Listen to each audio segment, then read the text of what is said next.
Buongiorno a tutti. Let me share with you something funny. I open my Busu next lesson and then I see this introduction. Just in case you can't read it, it's too small, let me read it to you. It says, welcome to this pronunciation lesson.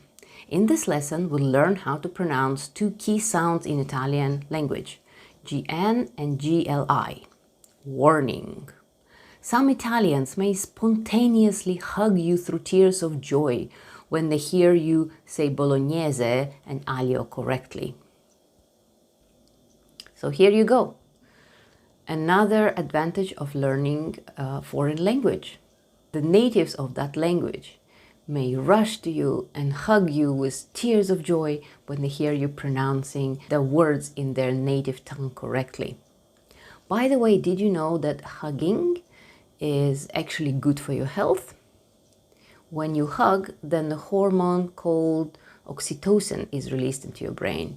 And this hormone not only makes you feel good, it also has some numerous health benefits. But let me teach you the words that will make Italians give you those hugs with tears of joy. First with GN, it's pronounced like almost like a soft N, sort of, from what I understood. Of course, I'm not a specialist, you know that. Okay, and the word is gnocchi. You know those little pasta, like they look a bit different. Okay, gnocchi. Lasagna, of course. Campagna. Signora.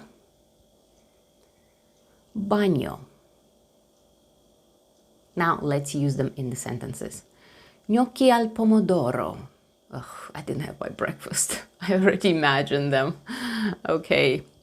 Vorrei le lasagna. Ah, another food, more food without breakfast. Okay. A very important question. Dov'è il bagno?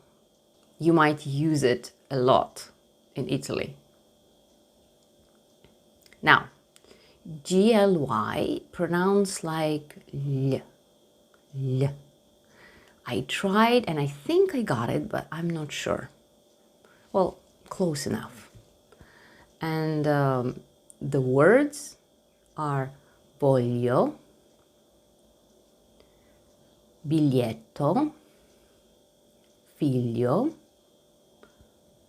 moglie, and tagliatelle. Voglio una pizza. Quanto costa un biglietto? Per me una bottiglia di acqua naturale. That's all the pronunciation lesson I've learned and I shared with you. So remember to hug someone today to get your dose of oxytocin that will make you feel good and will make you healthy. Have a wonderful day. Bye-bye. Ciao.